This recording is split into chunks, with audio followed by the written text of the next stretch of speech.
Yes, Nithyananda, all of you. You can all now settle down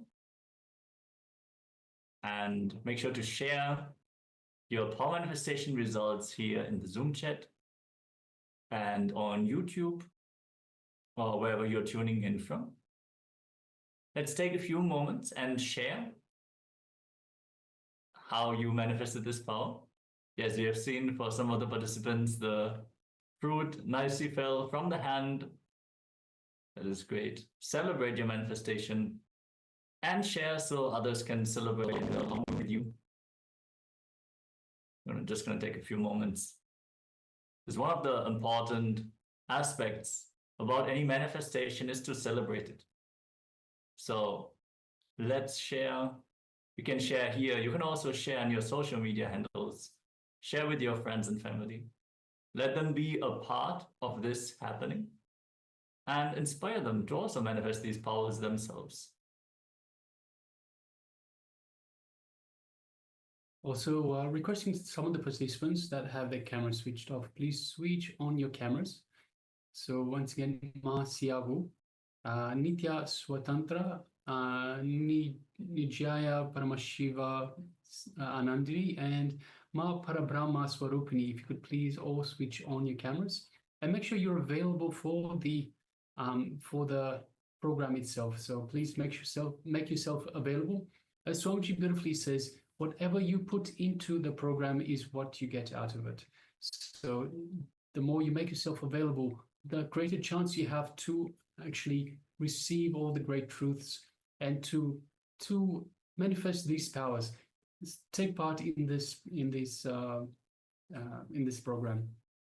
So please make sure that you do put in your effort. If you recall, going back to the first day of the program, we asked yourself to write down what it is that you want to achieve from this program. What is it that you want to get out of this program? And Swamiji beautifully told us, put in the effort and you will get it. Put in the effort, and if you put in 100%, you will get 100% of the results. If you put in only 50%, you will get only 50% of the results. So please, for yourself, make sure you are true to yourself. You are integrated to yourself, to the goals that you have set for yourself, and put in the effort to reach those goals.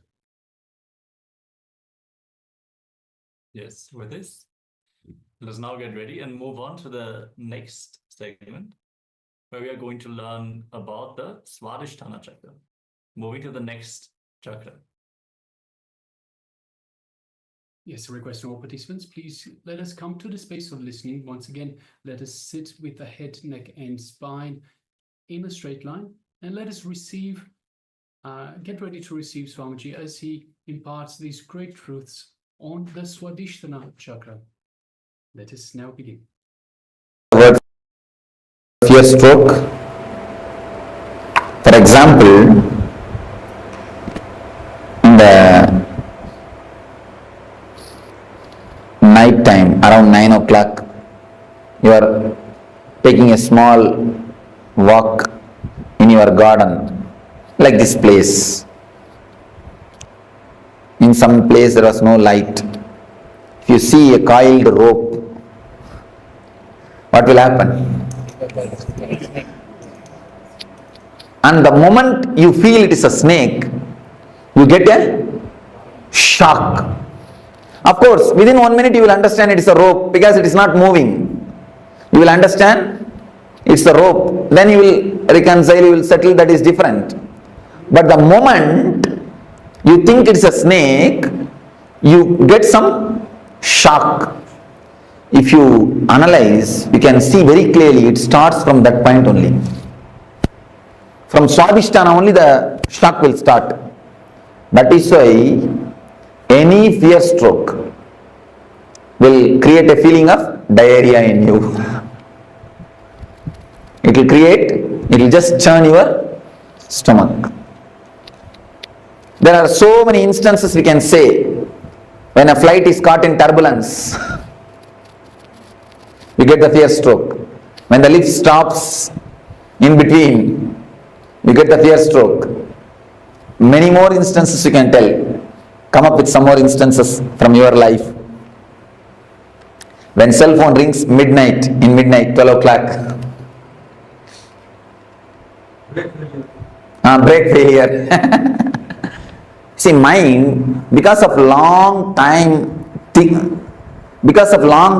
thinking, it gets its own intelligence to survive. It plans anything which is harmful for mind. If it is proposed for you, immediately you get some reason, some logic to avoid it. So it tries its best to escape. That is why many people, I have seen many people, especially in the West, in the East people are not afraid, many people in the West, the moment they see me, they tell me, Swamiji, when I saw you, I felt so joyful, so pleasant, but from inside my being, from some corner, a terrible fear attacked me.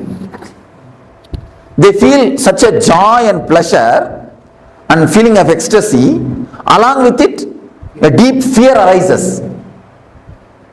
The deep fear is because of the mind. Mind just wants to escape. See, anything which creates pain, mind is ready to receive. Because with pain, mind can survive. But anything, any method to go beyond the pain or to go beyond the mind will never let you do that. Mind will never let you do that. Mind will try its best to put some obstacles.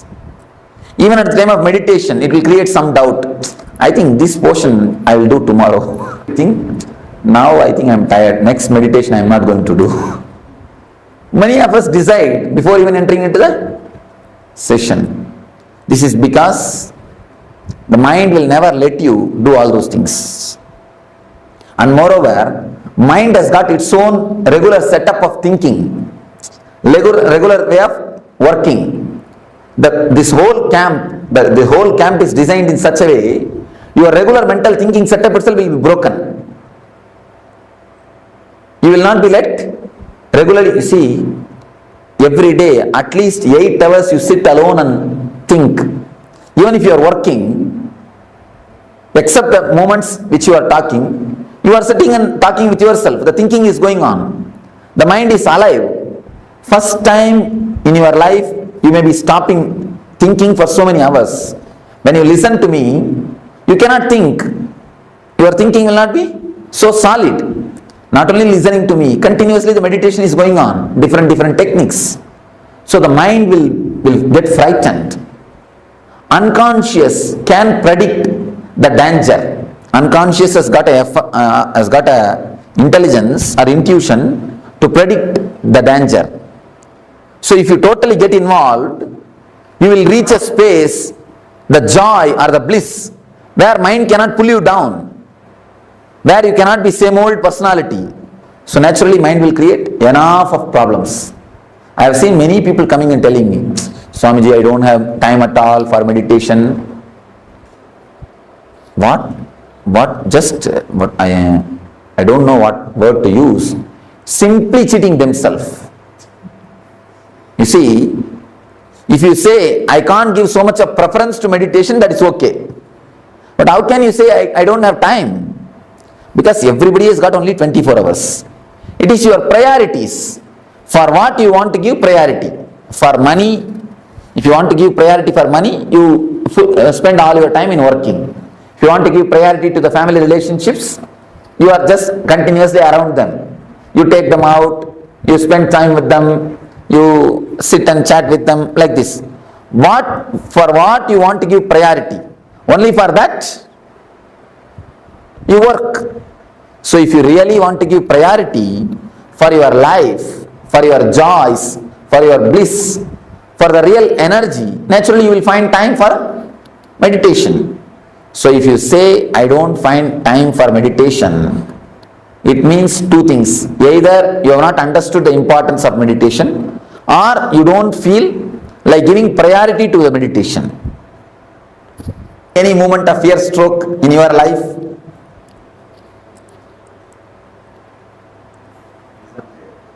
Or exam fear? Oh. Okay. Even exam is a fear, not fear stroke. Interview is a fear stroke. When he asks a question, you do not know the answer, you get that shock, fear stroke. The fear of unknown things. Whenever you see, in the midnight, you feel like having a cup of coffee. You slowly come down from your bedroom to go to the kitchen. Suddenly you see a shadow moving. Then you get the real fear stroke. Instead of boiling the milk, you are boiled. That's right. Some other situations? I have always had, whenever I am planning to leave my home, whether on work or whether on any private journey, immediately I get some churning in my stomach. Yes. Yes. It means in the young age, when you leave the house, mother will warn, hey, be careful, come back properly, don't go here, don't go there. The mother's train, that gets recorded. Actually, the kids' Swadhisthana is very simple, very relaxed, sensitive Swadhisthana. We actually we put lot of inputs, so that gets recorded. That becomes a solid thing. Now, that's why in the young age, I have seen in some houses, they make the kids to sit on the dining table. If they do some mistake, if they do something wrong, if they are too naughty, they make them sit on the dining table. That only creates the height phobia. The height phobia is created if you punish the child, making them sit on the heights. So naturally they get that fear. The fear is recorded inside the Swadhisthana. So that only creates the height phobia. For every phobia, these things are only reasons. So at least with your child, please don't create. With your children, please don't create the phobias or deep fears. Never let them, don't give all these nonsensical inputs. I have seen many parents doing it. See, you may catch cold if you move in the rain. Never think children also will do the same thing. Children have got their own strong immune system.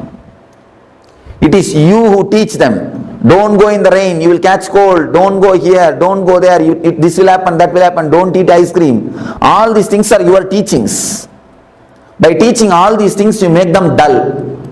Once they have become dull, buffalo, then we feel comfortable. Yes, we have created our we have reproduced. Or we created replicas. Never create this type of strong imprints, samskaras in the kids' mind.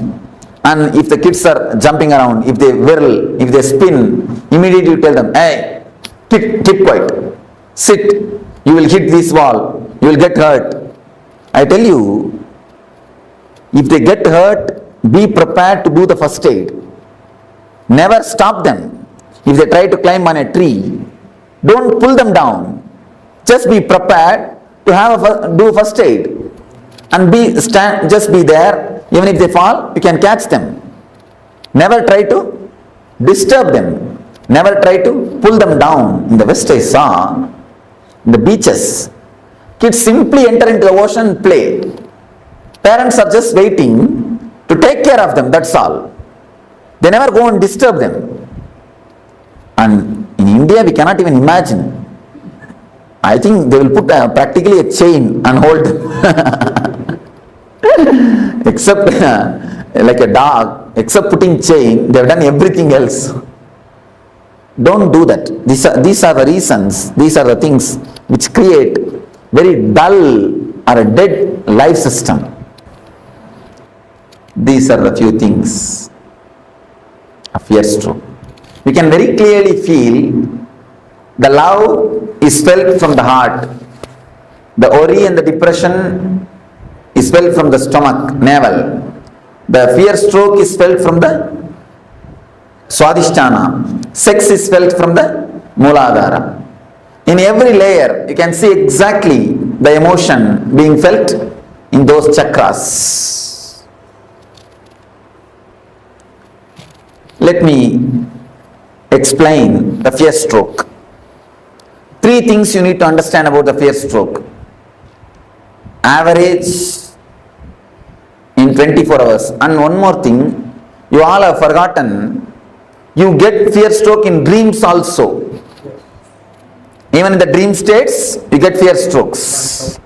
And suddenly you get up and you will see your heart rate is high and you are sweating.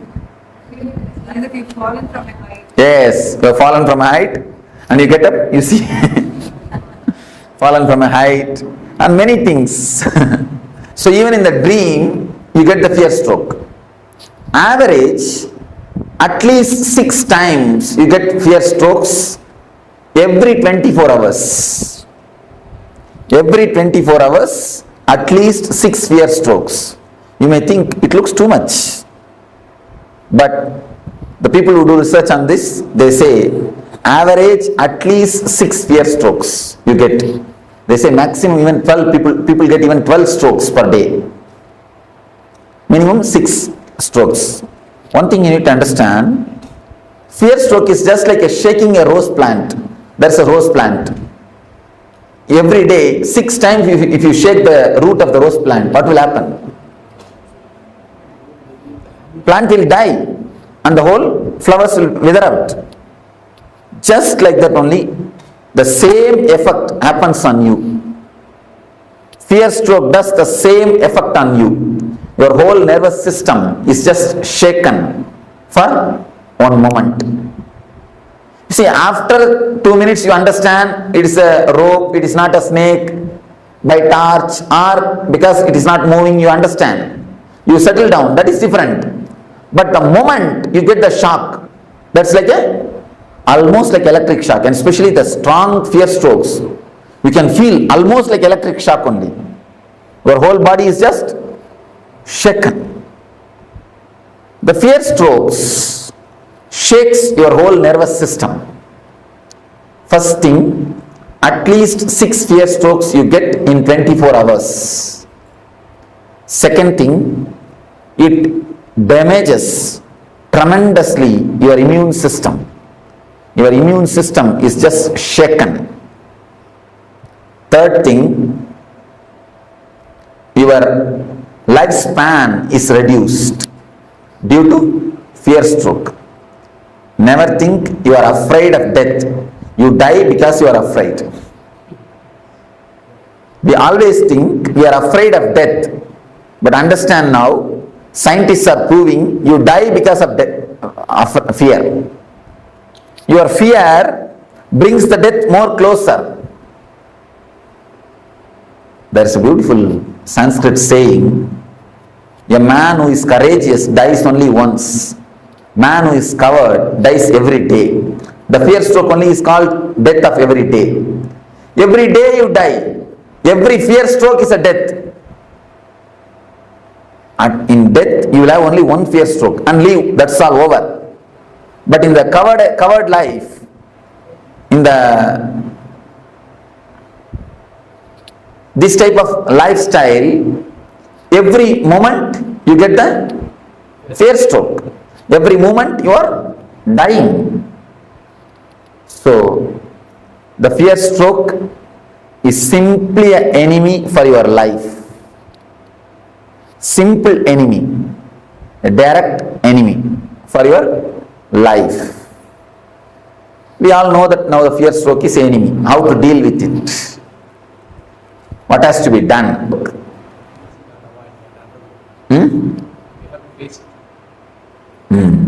Yes, said beautifully. We have to face it. There is a Upanishad called Kathopanishad in Vedanta which deals on the death fear. There is a beautiful idea. You need to face the fear. You need to face the fear. What is exactly fear? Let us analyze. What is your subjective feeling of fear? Let us reduce everything to words. Don't say, I cannot explain, I cannot express. It's an emotion which paralyzes all thinking. Yes, Scott, beautifully. Then? Maybe it's only an imagination. You create something. Even the word imagination is not right, ma. You see, he gave a beautiful subjective experience, subjective expression.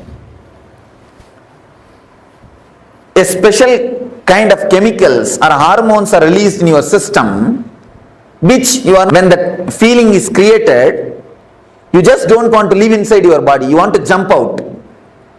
You just don't want to be in that space.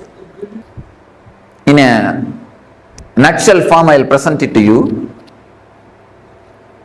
Something happens in your system is not ready to put up with it. You just want to escape from that space. You just want to jump out of your skin.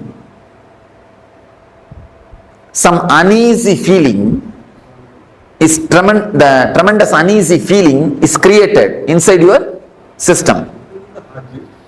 That is what we call, see, raising the heartbeat or raising the pulse, raising the BP, all side effect. Basically, an uneasy feeling is created which is not letting you to stay in your body comfortably, which is not letting you to stay in your space comfortably. That is what is fear. What is the exact way to face it? Upanishad says, create the same space consciously and face it. When you create the same space, same hormonal changes, same BP, same heartbeat rate and same pulse rate, same uneasiness, create them consciously and face them. Once you create them consciously and face them, your consciousness gets a deep strength. Even if it happens unconsciously, you will be ready, you will not lose your balance. It's like if you add a deep foundation, if you have a deep foundation, even a flood cannot take away your building. If your foundation is not deep, if you have that type of foundation, even a small fear stroke can imbalance you, can put you off. If you have a deep foundation, if you have worked on your fears, if you have a deepest consciousness, even the unconscious strokes can never touch you. Even the unconscious strokes can never touch you. Swadhisthana is the master of paralysis. If this chakra is strong, you will never have the paralysis attack. If this chakra is weak, there is every chance of getting paralysis attack. Paralysis stroke is nothing but the side effect or byproduct of fear stroke. So, the way in which you can overcome the fear stroke is create the same fears consciously. When you create consciously, the same hormonal changes are happening in you, same pulse rate, same BP, same uneasiness, but you are steady facing them. It's like you are the center of a cyclone. A big cyclone is happening around you, but the center is always calm and relaxed. Even in the tornadoes, any of you have seen the tornado clippings? Even in the center of the tornado, there will be a space where a total silence exists. Total silence is existing. So, if you create a conscious tornado in you, your awareness will be a center. Once you face the fears, once you go to the deepest layers of your fears, then even if the adrenaline release happens, even if the same sufferings are pressurizing you, even if the same heartbeat increasing or the same BP level, same pulse rate, even if the same thing happens, you will not lose your balance. You will not be imbalanced. Please understand. Any of you, if you don't understand this concept, this idea, you are welcome to question me. Because based on this idea only the whole meditation is going to happen. How much you understand this idea, That much only you will be able to meditate. If you have any question, please crisscross me. Innumerable situations where stroke can strike. You said that consciously create so many situations like that. You put a right question. All the innumerable situations can be brought under 4 classifications. You have the 4 layers of fear. Is fear of losing some part of your body in accident or through some fatal disease like cancer, all those things. This is a second layer of fear.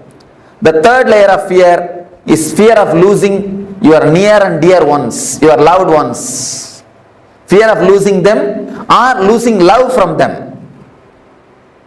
Losing them physically or losing love from them is a third layer of fear. The fourth is fear of the unknown, fear of your own death or fear of God, fear of the ghost, fear of unknown is the fourth layer. These are the 4 major layers of fear. If you think there is some more fears, then these 4 layers, you can tell me. If we work just on these 4 layers, that is more than enough to reduce the quality and quantity of fear strokes. Any other layers? Any other fears? Somebody asked me, in America, just like this I was telling, somebody asked me, Swamiji, I am afraid of marrying. Under what layer the fear of marriage comes? What is the layer under which the marriage comes?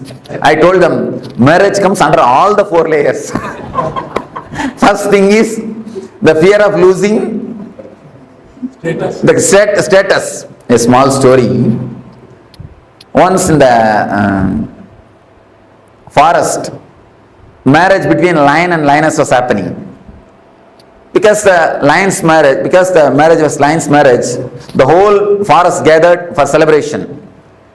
Monkey is playing some instrument and fox is playing some instrument. Everybody is playing some instrument, celebrating. Big celebration is going on. Suddenly, a rat jumped in the stage. The center of the stage, it started dancing. The rat started dancing. One lion came and caught the rat and told, hey, it's a lion's marriage. What courage you will have to come and dance here? Fool, who are you to come and dance here? Go outside. Get out. Immediately the rat said, no. Before marriage, I was also lion only. So first thing, losing the social status. The next thing, of course, don't mind if you are already married. The next thing, the fear of losing the body, some part of some body, or the fatal disease. I was just making fun. In all the 4 layers, you can bring the marriage. Fear of unknown and fear of losing the love. All the 4 layers can happen due to marriage. Anyhow, any other? Fear of expression. Fear of expression. Social status. You are afraid that you may fool, you are a fool. You may prove you are a fool. Afraid of being called as a fool. My brother-in-law passed away by accident. Elder son. While I was sleeping, I know there's somebody coming because the bed is facing the door. So while I'm sleeping, I know somebody is coming. I moved myself. Then why his voice is my brother-in-law, and he's already died. Why he can speak to me now? That made me very fierce and under the shivering. I just run away from the room. Actually, till the 16th day, the hangover will be there. That is why we are expected to keep that place separate and expected to do that regular shraddha and all those rituals to give a send-off, peaceful send-off. Emotionally, when you relax, when you let go them, only then they can carry on their life. Emotionally, when you let go, only then they can let go. They will be able to let go the whole thing.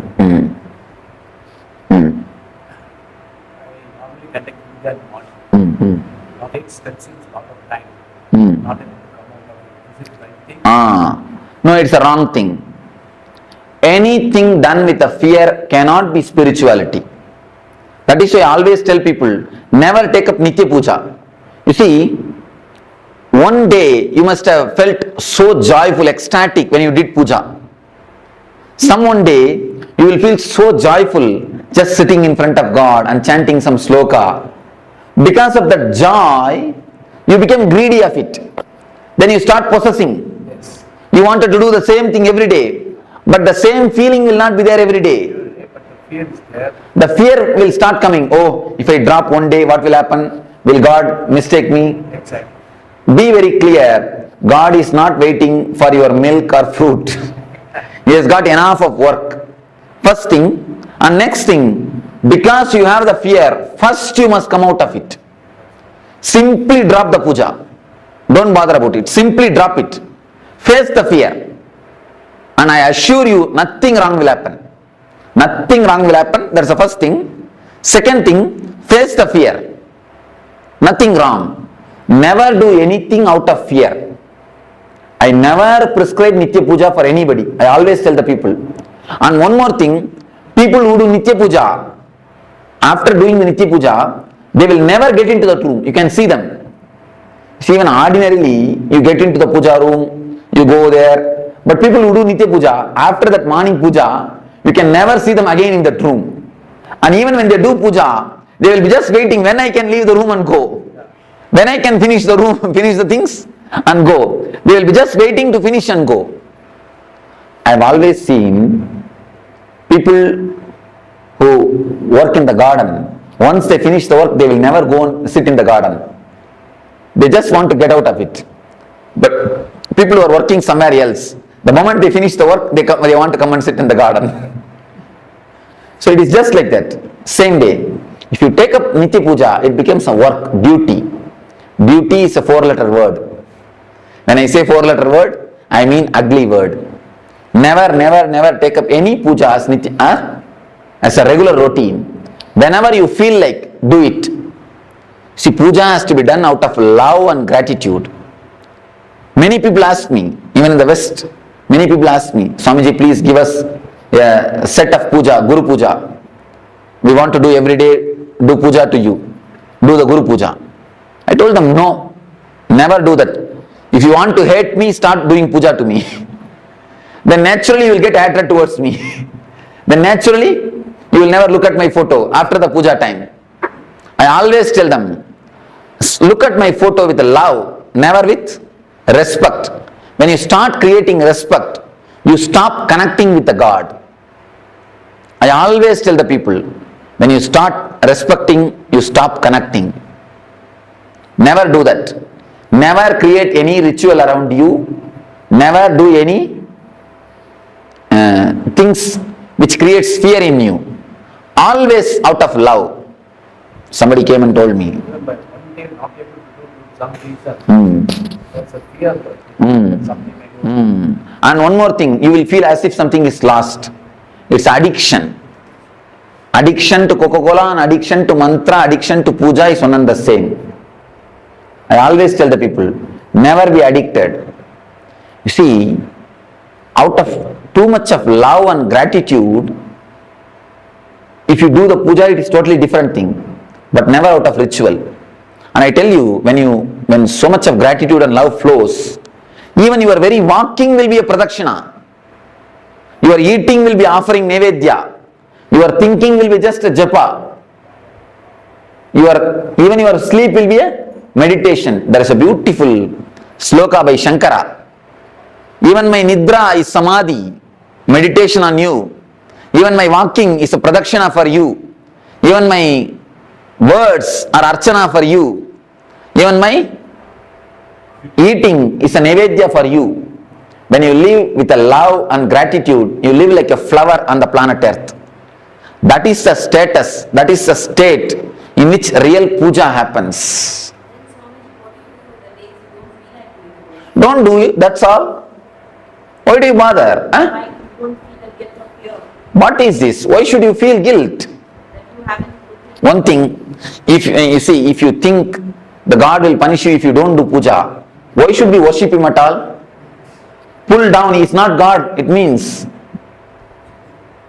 If he accepts you, whether you do it or not, only then he is God. You understand? Only then he is a compassion. Only then he is a love. He will accept when you do it, he will not accept when you don't do, means he is more or less a politician. And pull him down from his seat. One thing, remembering him will be always with a love. Then you will not have the fear. If it's a ritual, you will have a fear. Be very clear about the things. Be very clear, analyze yourself. If it is out of fear, drop today itself.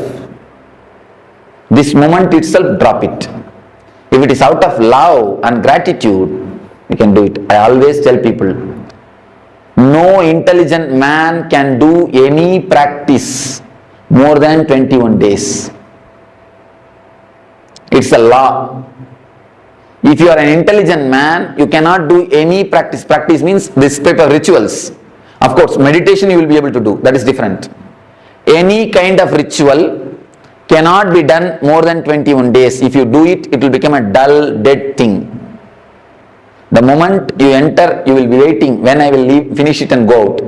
That is it. Rama Nama Krishna Nama Govinda Nama. By the time you finish the 108 Nama, only Nama Nama Nama Nama Nama will be there, nothing else will be there. What is the significance of this 21? Last time on the previous class of 21 hours.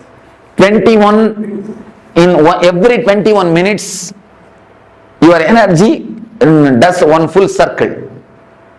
In every 21 hours, your energy moves through all these 7 emotions. The emotion of love, worry, fear, sex, and jealousy, ego, discontentment. These are the 7 emotions related to the 7 chakras. Your mind at least goes once and comes out throughout the 7 emotion in every 21 hours. That's one thing. In every 21 days, at least 3 days you fall in every one of these emotions. That is why the 21 is a very significant number. In every 21 minutes, at least one thought related to these emotions come in your mind. If you can test it. Just sit for 21 minutes and write down whatever thoughts come up in your mind. You will see all the 7 emotions thoughts will be there. Every 21 minutes, all thoughts, the thoughts which is related to all the 7 emotions will appear at least once in your mind. Same way, you will have the fall into that emotion at least once in 21 hours. And in 21 days, you will have a deep feeling of that emotion. The peak of that emotion will be realized in your body at least once in these 21 days. Thought, feeling, and the peak. Intellectual, emotional, and being level. In all the 3 levels, you will enjoy or you will experience these 7 emotions at least once. In intellectual level, 21 minutes. In emotional level, 21 hours. In being level, 21 days. That's why the 21.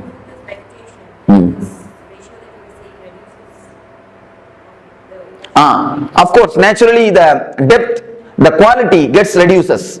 Then quantity also gets reduced. That is why all meditation techniques are designed for 21 minutes.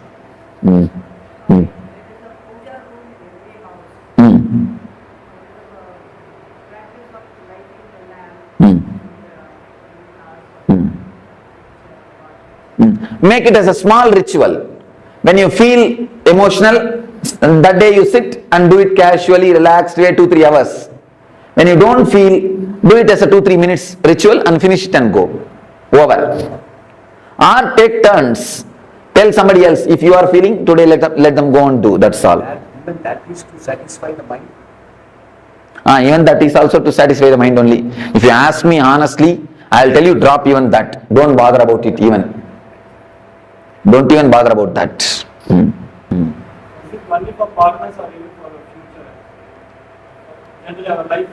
You see, when you imagine about the future, you alter your life. When you imagine about partner, you alter her life. If it alters your life, it is welcome. It's a vision. Only in that way you grow. If it alters somebody else's life, it is an imagination. Don't do that. Alter your life, okay, but never try to alter others' life. This is the difference. Bhavana, Kalpana. Bhavana means vision, visualizing. Kalpana means imagination. So do visualization, never imagination. So visualization, what I have seen with experiences, they are contradictory visualization. Okay. You see, whenever the vision is not same, work on the visualization, work on any one visualization. If you think yourself as a cricketer, start working towards it. If you think yourself as an actor, start working towards it. When you start working, someone will drop automatically. Then you will understand for which you need to give importance. In 1 or 2 steps itself you will understand which is going to suit with in your life. Then naturally the other one will drop.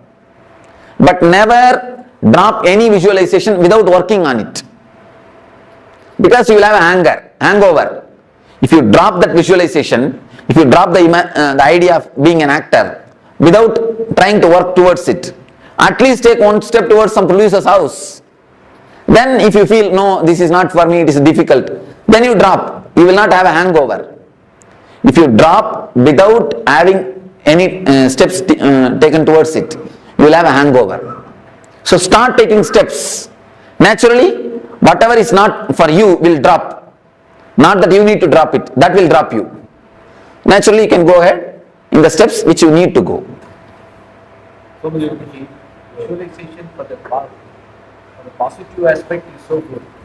Right. Sometimes the mind thinks other aspect also negative. You get into the trap of negative, sometimes negative. That is called unconscious visualization.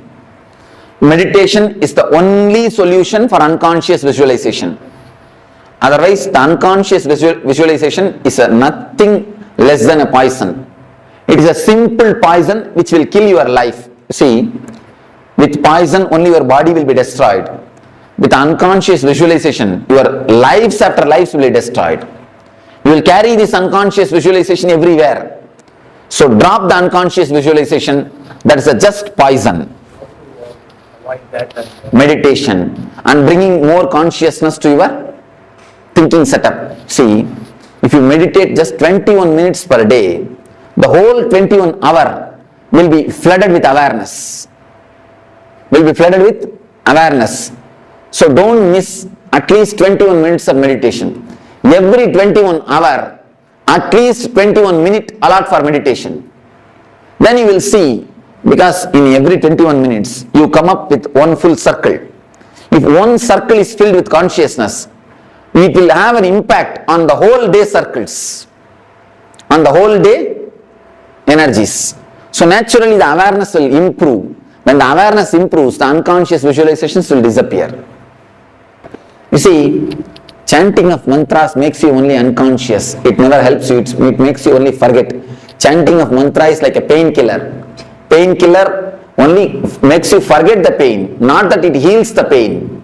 This meditation will heal the pain. It will heal the very symptom itself. So now, don't miss this meditation. Do it totally.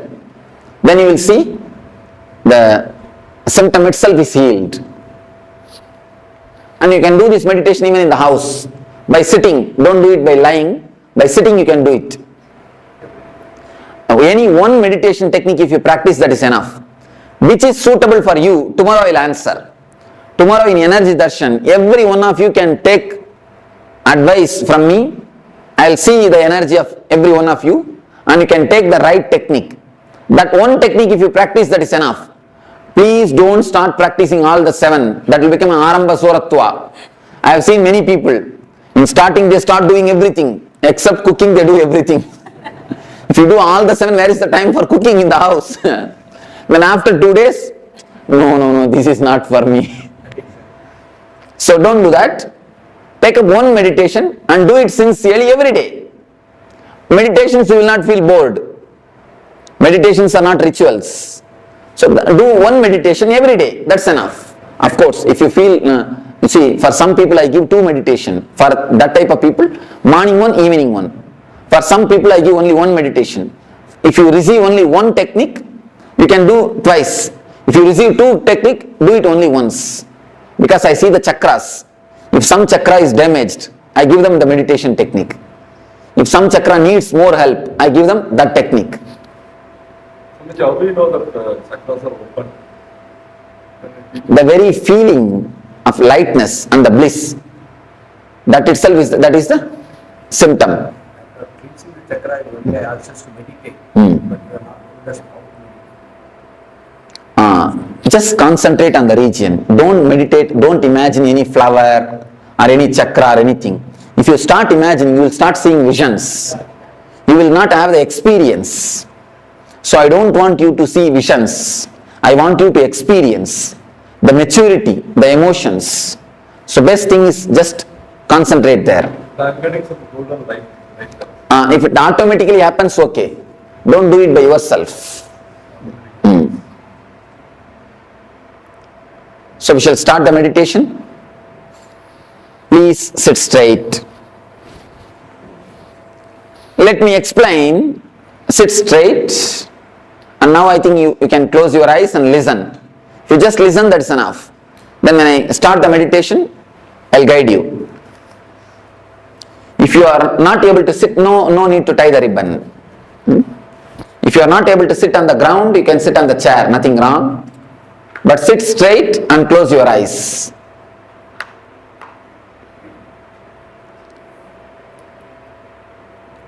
Close your eyes.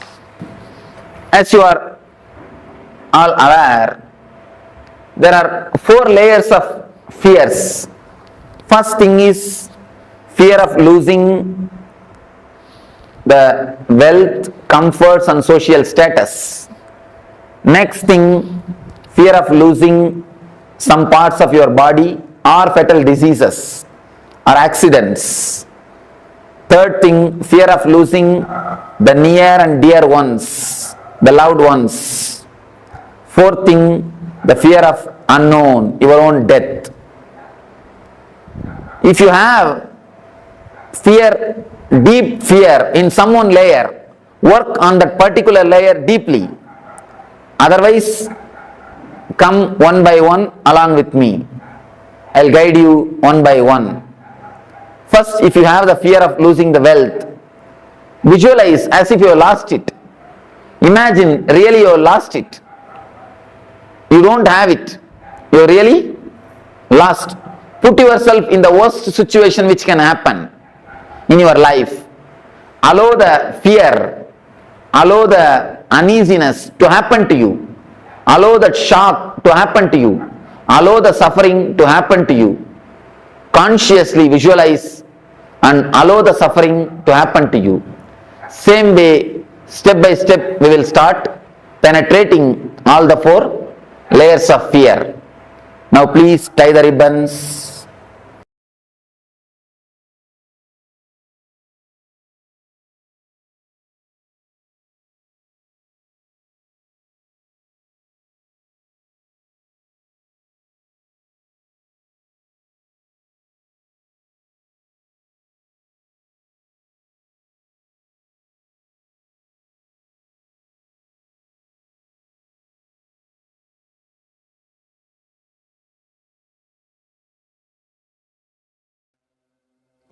Paramashivoham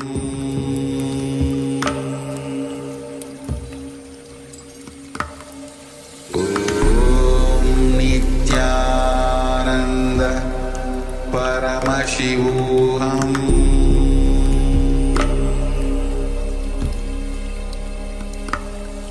Om Nithyananda Paramashivoham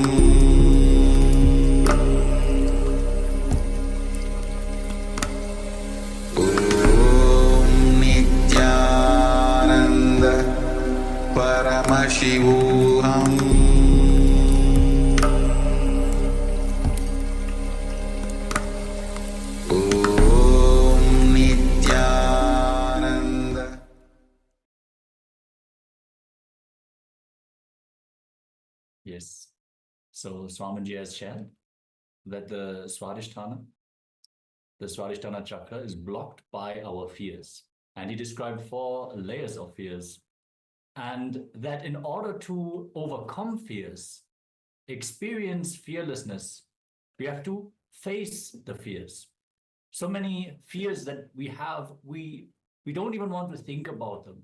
We don't even want to imagine that they could come true. By doing that, we give power to these fears. If we were to think them through, visualize them through all the way to the end, actually the fear would lose power over us. But what we do is we suppress even the thought of the fear.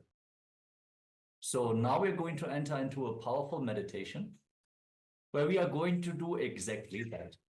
Swamiji is going to lead us to the experience of fearlessness by facing all the worst fears, the 4 layers of fears that he has described, requesting all the participants to settle down and return to your seats.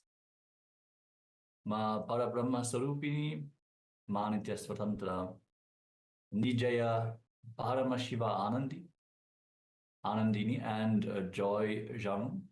If you could return your cameras off so we cannot tell whether you're actually present. Let us all settle down and get ready for this meditation. You can tie the blindfold or simply close your eyes, but sit, if you can, on the floor in Padmasana. If it is not possible to sit on the floor, you can sit on a chair. Settle down.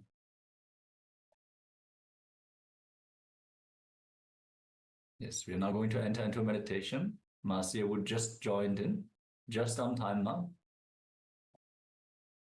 Settle down. And yes, close your eyes and get ready as Swamiji is going to guide us through this meditation.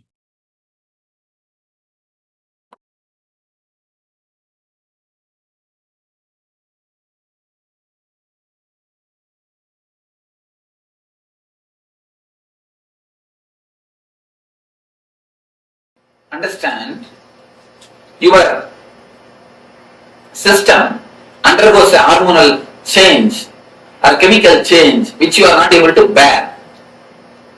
Once you know how to be centered, even when that happens, you can open the Swadhisthana. You can manage the situation. You will be centered even when the fear stroke happens to you. The quality and the quantity of the fear stroke will disappear. Many people, after doing this meditation, they come and tell me, Swamiji, the total fear stroke has disappeared in my life.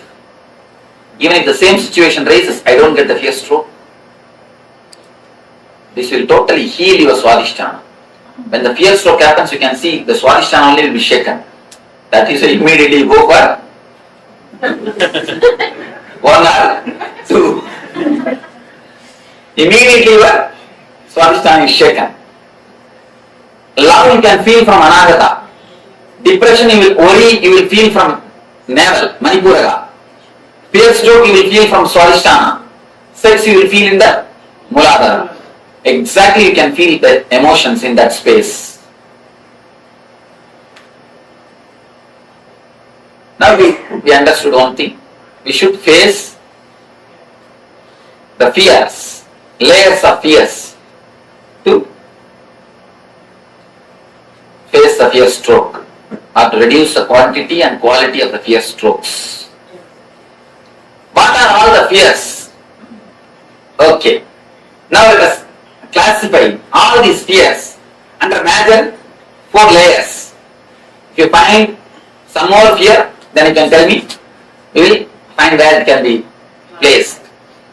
First thing, first layer, fear of losing your wealth, comforts, name and fame, social status. First layer of fear. Fear of losing the outer world things. Now, outer world things, that is the first fear. Next, fear of losing your health or accident or losing some parts of your body. fear of your own health. Third thing, fear of losing the near and dear ones or the love of the near and dear ones. Not only losing them and losing their love. This is the third layer. Fourth layer, fear of unknown, fear of death, fear of darkness, fear of ghost, fear of black magic, fear of hell or the heaven.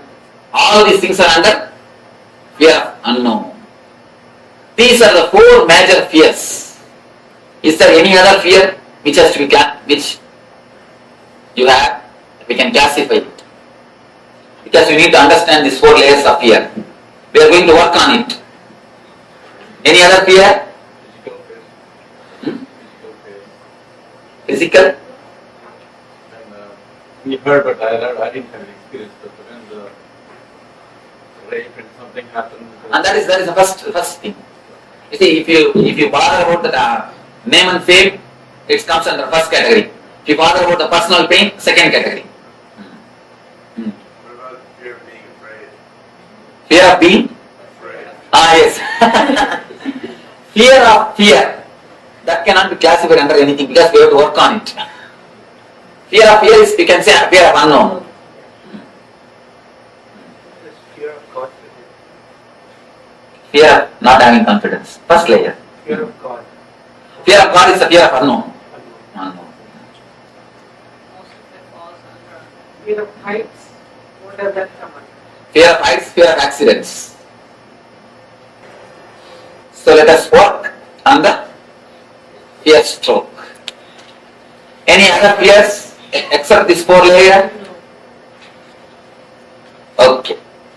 Let me give you the basic four instruction about this meditation. First thing, this meditation is not like other three meditations you practiced. It's not like I'll give instruction you will do. It's like a guiding. When I guide, you need to do. In other things, I know what you are supposed to do. I tell you, you do the same thing. But here, I can only guide you. I can only show you the path. You need to imagine, you need to visualize and do. It's like if you have the fear of losing the name and fame, visualize you have lost it. When you visualize, really feel that you have lost it. Your whole body will feel that fear or the pain, suffering. You will feel as if you want to jump out of your skin or you want to run away from this hall. You don't want to visualize anymore. Your mind will tell, no. When it comes, let us face, let us not do now itself all these things. Your mind will try its best to do all these problems. Don't listen to your mind. When I guide you, you need to visualize or imagine deeply. You need to practice this meditation technique deeply. I can only guide you. You need to practice. This is the first thing. Second thing, don't think what imagination can help me. I know everything. Why should I imagine? Don't think. If you imagine, only then you will understand what all the things are locking you. Where all you are caught. You may think, I know what are all my fears. What is there in imagining? What is there in visualizing? What it is going to do? I know how to come out. I will do. If you think in that way, it's only an intellectual knowledge. Intellectual knowledge, the value of intellectual knowledge, it's like a 0, 0, 0, 0, 0, 10, 0. Spiritual experience is 1. If you don't add that 1, what's the value? 10, 0 is equal to 1, 0 only. So if you add the 1, only then the zeros get value. So have the experience, only then your intellectual knowledge will get value. So don't think what imagination can do for you. Imagine deeply, visualize totally. Then you will understand how much it can help you. Because by visualizing, the Manipura totally gets clear, actually it gets unwinded. Now it is like a twisted towel. For example, a bed towel, if you twist how it is, your Swadhisthana is just like that. That is why you are holding it, you are tight in that region. If you visualize and do this meditation, it will slowly get relaxed. It is just totally relaxed. It will totally heal the Swadhisthana. So, visualize totally. Second thing. Third thing, don't have a fear, will I die once for all? Don't have a fear, you will come back.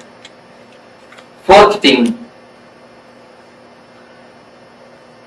there are 4 layers I will explain, I will be guiding you. All will not have fear of all 4 layers. You will have other 2-3 layers, only little bit. Some one layer will have a deep fear. Work on that deep fear layer some more time, even if I go to next layer, don't bother about it. The 4 layers, losing the outer comforts, name and fame, social status, losing your own body, health or some parts of your body are accident, losing the near and dear ones or the love of the near and dear ones, fear of your own death and the unknown, fear of unknown. If you are caught in any one layer deeply, work on that layer deeply. So, any more doubt about this meditation? Visualize totally, let your eyes pour tears, let your hands tremble, let you feel that you are sinking, let you feel you are dying, nothing wrong. Allow everything to happen, everything to come up. Only then your consciousness will get strengthened to face the fears and to reduce the quality and quantity of the fear stroke.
Yes, welcome back after that wonderful meditation, guided meditation by the Supreme Pontiff of Hinduism for the Swadhisthana chakra.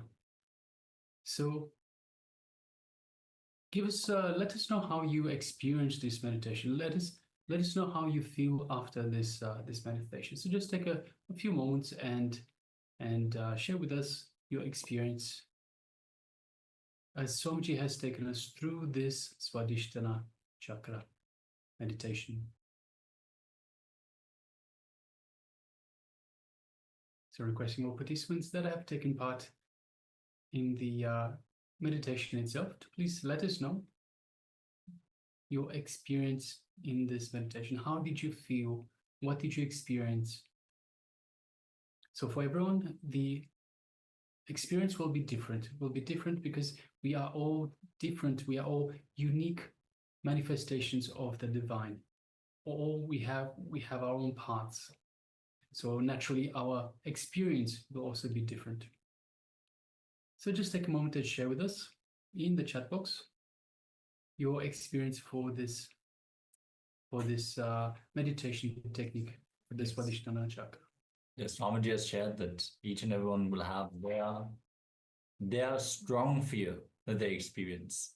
There will be some fears that you have, but there's some area of your life when you enter into that fear, it will be terrifying. So in those 4 layers that Swamiji had explained, maybe you can just share what is the fear that you have? What is the fear that was the strongest, or you experienced the strongest in this meditation?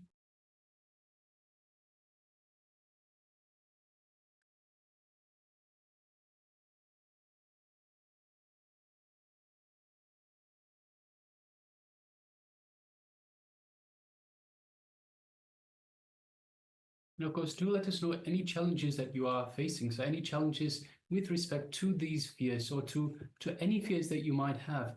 If you have any challenges, do share with us and we'll make sure that we can guide you. We can guide you through to face these fears, to overcome these fears so that you are not burdened by these going forward.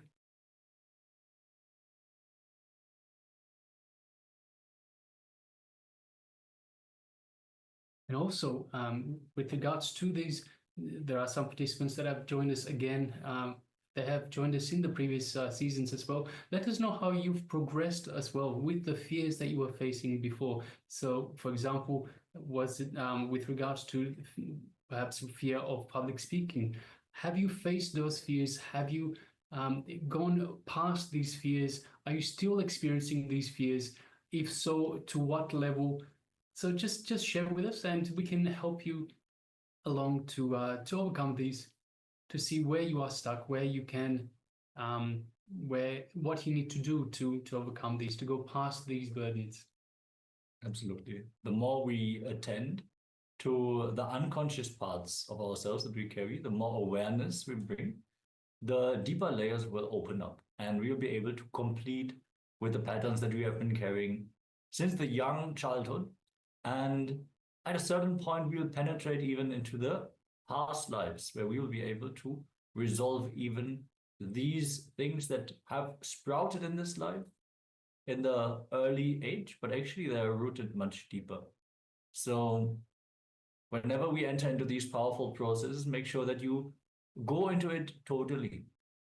Let yourself fully experience the meditation, the various techniques that Swamiji is giving. So you can cry, you can shout, you can shiver in fear, knowing that this is a safe space. It is a protected space. Swamiji's presence is here for us to relieve these incidences.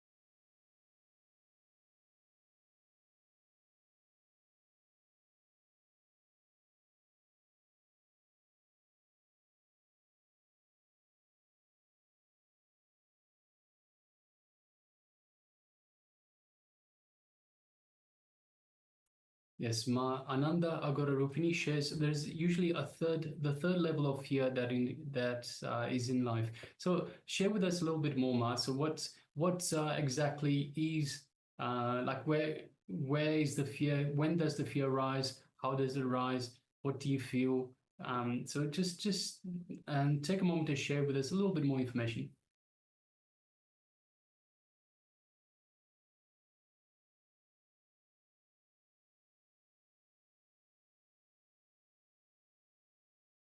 And also, while we're waiting for a little while, requesting participants, we have Ma Nitya Swatantra, Ma Nijaya Paramashiva Anandini, and Ma Joy Zhang that have the cameras switched off, requesting please switch on your cameras and be available for this program. It's also very important that you participate in this program. See, the more you get involved in the program, not only do you get more, but we can also tailor the program better for your needs, to suit your needs, whatever challenges you are facing, whatever issues you are experiencing, anything that's blocking your way from progressing forward. See, by getting involved and by taking part, of course, and getting involved and asking questions and contributing to the session, we can tailor it to your needs. We can help you get even more out of this program. So, of course, but by being in the sessions themselves, you are getting quite a bit of out of the program. But by contributing, by involving in the program itself, by involving in the power manifestations, in the exercises, you give us the opportunity to help you. We are here to help you. We are here to help you get out of the issues that you are facing, out of the blockages, and elevate your consciousness higher. So please, by all means, please make sure that you do get involved, interact, ask questions, especially if there's anything that is part of the program that you are unclear about. Please do ask questions. The way the program is designed, it is layer upon layer upon layer. So what happens is, if you miss the bottom layer, if you miss some key information from the bottom layer, you will not be able to fully understand the next layer and the next layer and the next layer. So please, by all means, at any point, if you have any questions that you do not you want to ask, any topic that you do not understand, any process, anything at all, please ask us. That's what we're here for. Yes, and as Maharaj just shared earlier, since we are all individual expressions of the divine, we have all the unique experience, and the nature of blind spots is such, until we shine the light of awareness onto them, we might not even be consciously aware of them. So when we ask questions and we get the answer, we might answer the untold questions that another person also has. So we can enrich each other by asking questions, by having the dialogue and having the exchange. So we can all have the Bhakya Tasadas. We can enrich ourselves to reach the highest truth together. With this, let us now get ready. So just Ma Ananda Garupi shares the loss of loved ones and loss of loved ones and loved ones. Yes. So yes, the loss of loved ones. So this is your attachment to the people. Swamiji says very beautifully. See, we don't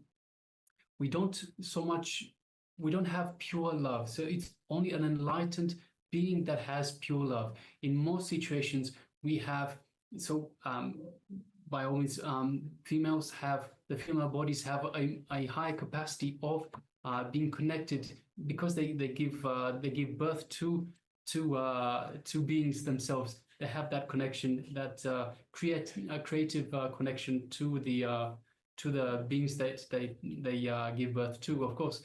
But it is only an enlightened being that can have true love, that can have pure love.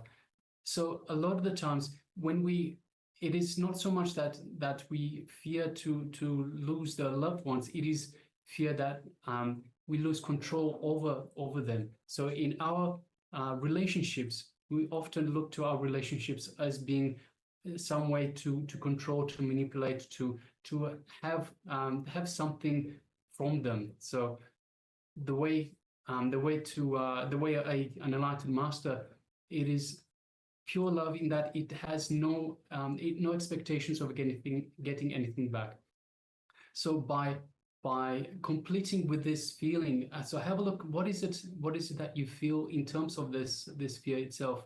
By completing with that, you can actually empower the other person as well, because you're not possessing that other person. When you have this fear of the loved ones, you possess your loved ones, and you turn them into an object. You turn them from a being into an object. So it's important to complete with this fear, and you empower them as well. They have the freedom of being their own being as well. So yes, Mark, definitely complete with this. Have a look inside and have a look, what is it exactly that you expect from this relationship? So this loved one, what is the expectation that you have to get back from this whoever the loved one is? And when you have a look with awareness. You also, because you're bringing awareness to the relationship, you also melt the fear away. You also melt the expectation away. So that way you empower this person and you empower yourself. Because see, Swamiji tells us very beautifully, when you walk the dog, you have the dog on a leash. Yeah, it is not only the dog that is bound, it is also the human that is bound, because the human can't run away because they have the dog on the leash. So it is not just the person that your loved one that is being bound, it is also yourself. So by completing with this fear, you release both yourself and the loved one. You unbound both of you, and so that way you can both grow together.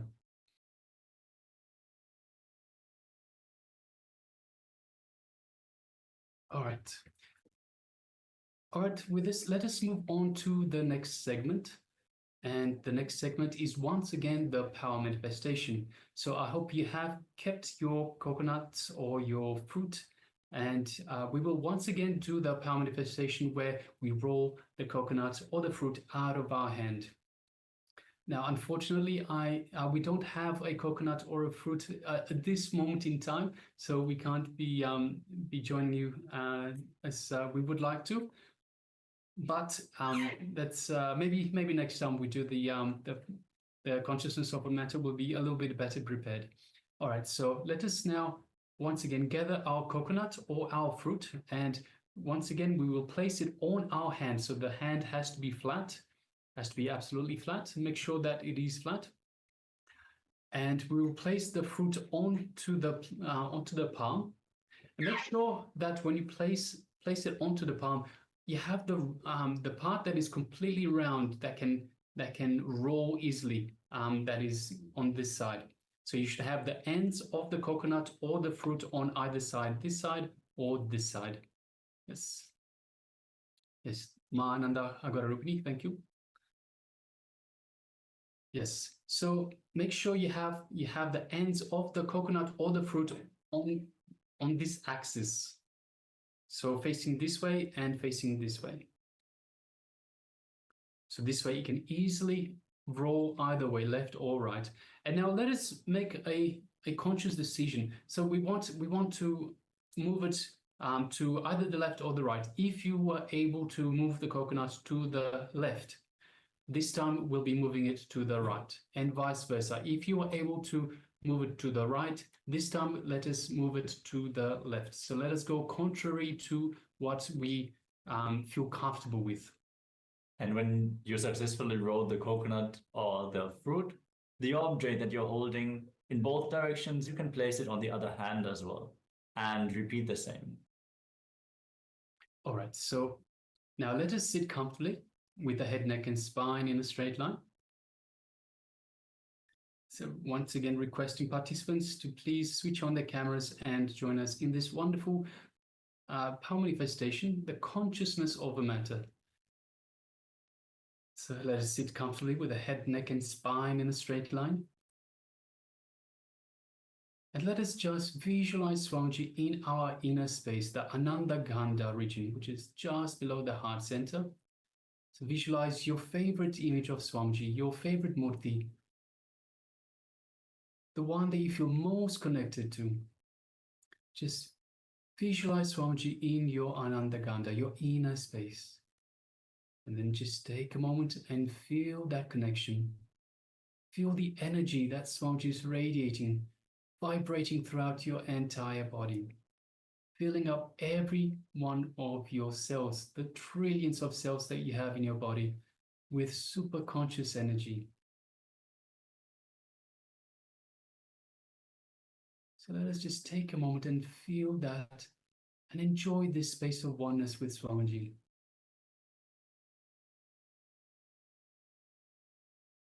And just know that you are in oneness with Swamiji. Now let us move our gaze just lightly to the third eye, which is just between the eyebrows. Just gaze gently, don't strain yourself, don't concentrate, just the way you would look at a flower, at a rose. Look at it, just lightly gaze into the third eye. And now, through our third eye, let us look into Swamiji's third eye. And you feel, as you do so, you feel a connection to Swamiji's third eye, an energetic connection that is getting stronger, that is vibrating in your third eye, activating your third eye.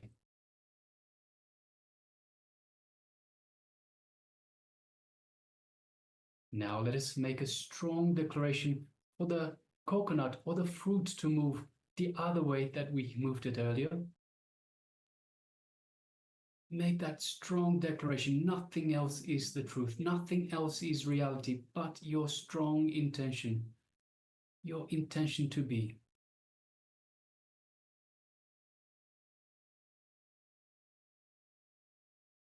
Let us connect further to Swamiji by chanting the Mahavakya, the cosmic code word that he has given us. Om Nithyananda Paramashivoham. Om Nithyananda Paramashivoham. Om Nithyananda Paramashivoham. Yes, continue chanting the Mahavakya. And from this space of oneness with Swamiji, from this understanding that you are Paramashiva, with this strong declaration that is the only reality to move the coconut, to move the fruit out of your palm, let us now start manifesting this power of consciousness over matter. Let us begin.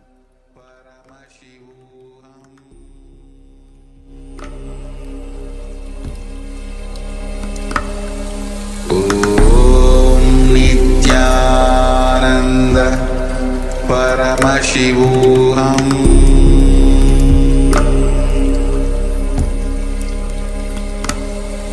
Om Nithyananda Paramashivoham.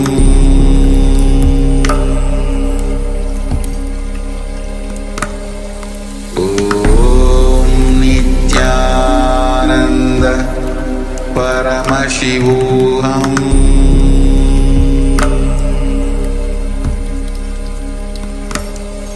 Om Nithyananda Paramashivoham.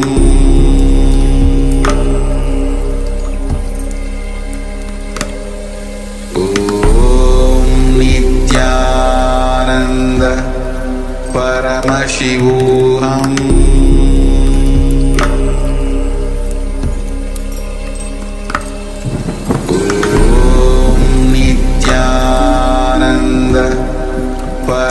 Paramashivoham.